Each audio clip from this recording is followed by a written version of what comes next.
Howdy gamers, old gamer guy here. Prey has been one of my favorite games of this entire generation. I don't think I put very many videos of it on my channel, but it was sort of because I don't really like to show spoilers, and most of the story of Prey is actually within the gameplay. I guess I should have and could have made more videos showing the different abilities and powers that you can have, but for whatever reason I never did. But I finally did pick up Prey Mooncrash, which is a roguelike DLC.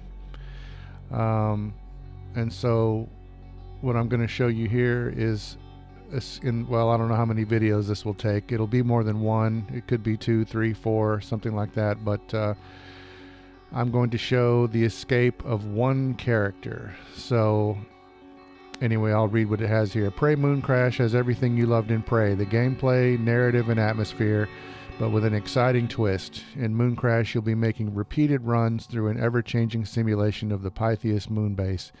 Each run will present new combinations of enemies, hazards, and loot. You might die a lot, but you'll also grow stronger and unlock new characters and gear to face these challenges. So basically, you have one character at the beginning. You try to escape the moon base. You know, the game will tell you, here's a shuttle. Escape on the shuttle. You escape on the shuttle. That unlocks another character. And then you escape with them. That unlocks another character. You escape with them until finally you have all the characters unlocked. And your final goal is to escape with all 5 characters in one run, one playthrough of the base, because the base itself is a simulation, and every time you die it changes a little bit, not a whole lot, but a little bit. So anyway, I've probably talked long enough, so let's get to it. But yeah, I think at this point you can probably buy Prey, the base game, for pretty cheap, and I highly recommend it, especially if you liked a game like BioShock. I understand the Dishonored series is also very similar. I haven't played those games myself. I own them, but I haven't played them yet. So eventually I will make a video of those games, I'm sure. But yeah, I really enjoyed Prey. There's a demo for Prey in the store. I didn't feel that the demo really did the game justice. But I was intrigued enough to go ahead and buy the game anyway, and I ended up just liking it a lot more than what I thought of the demo. So if you played the demo and you kind of like it, you may want to go for Prey anyway. Okay, enough of that. This is Basilisk. Hello. Hello. This is Basilisk to Casmo Module 13. We are sending 2 classified pieces of technology we recovered from TranStar's moon base. They should be arriving in a few moments. One is an operator containing a backup of the base. It's a simulation of all the research data, company secrets, and connectomes from employee brains. We picked you because it's protected by a lot of encryption. Fortunately, it comes with a looking glass visor, so you'll be able to search the sim visually. You'll be plugging into the moon base as it was, seeing it through the personnel that was stationed there.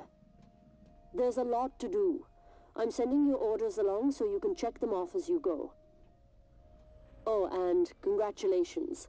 I am pleased to inform you that executing these orders will fulfill your contract. After you recover the data, we're going to pick you up. So great news. You'll be with family soon. Okay, M13, you're the expert. The delivery is docking now, so I'll leave you to it. Transport craft African PKTL-17 commencing.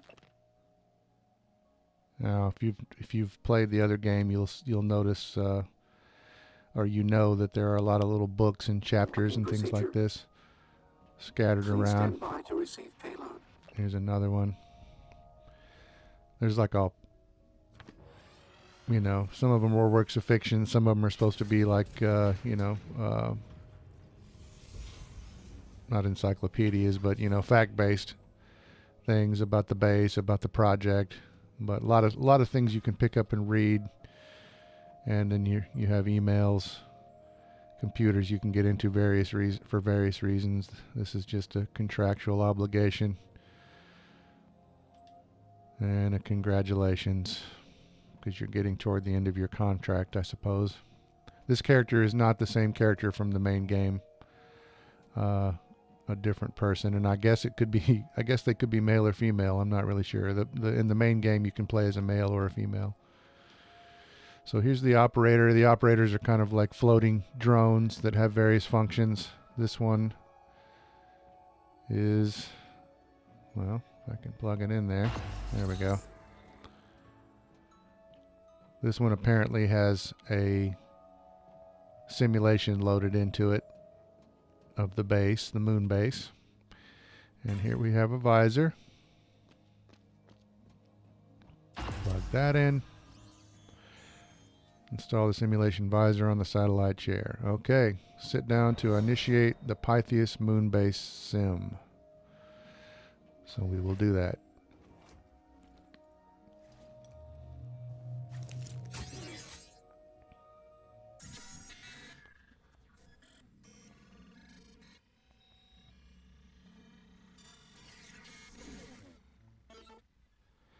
So here's your first character. You always have this character. I've actually played through this several times. I played through the first time without recording it. The second time I played through, I recorded it and made some videos, but I wasn't really happy with how the videos turned out, so I'm doing it again.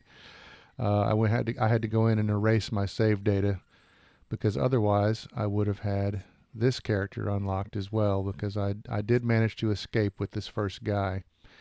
When you escape, you get this woman here, and then here are the other ones.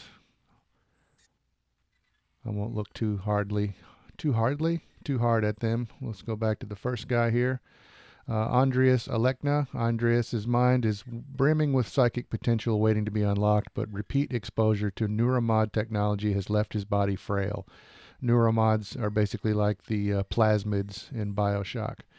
As the last volunteer test subject on the Pythias moonbase, Andreas hopes to escape and see his young son again. His key abilities are Kinetic Blast, Super Thermal, Backlash, and Burrow.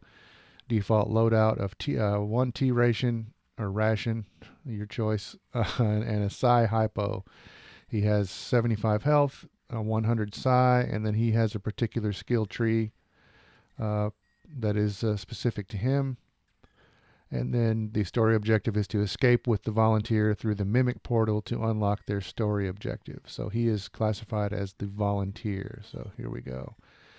And launch. Yes, launch moonbase simulation. Confirmed.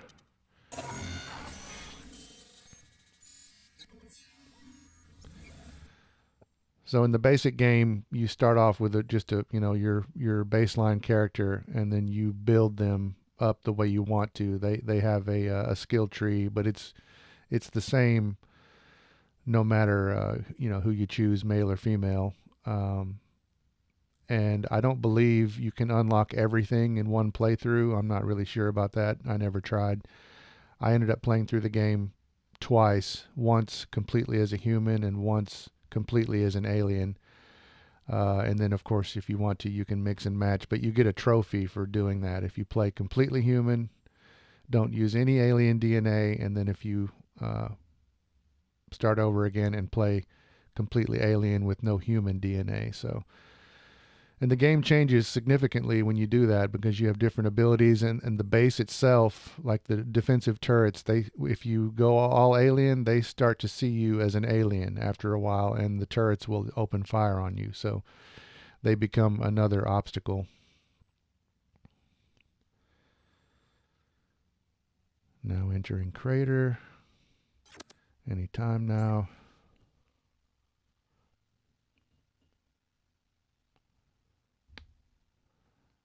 I do love this game, but I have to say the load screens are a little bit up there, even on a PS4 Pro.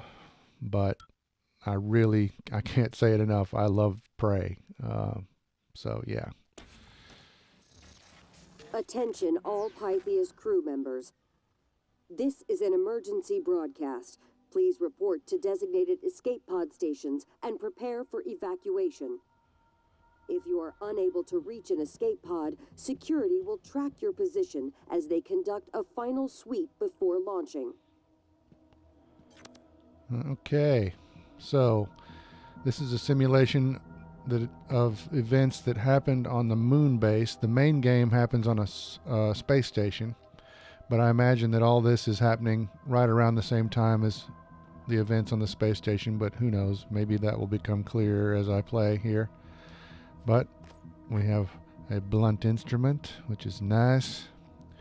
There's a key card, silenced pistol ammo fabrication plan, and a silenced pistol fabrication plan. So if you haven't played the main game, basically you can find things, you can recycle them in a recycler, an aptly named recycler, and then that gives you raw materials that you can then take to a fabricator, which you can use to fabricate various things. But you have to find the plans first before you can make anything. But right now I can make a silenced pistol and 9mm bullets if I had the machinery around and the materials I would need.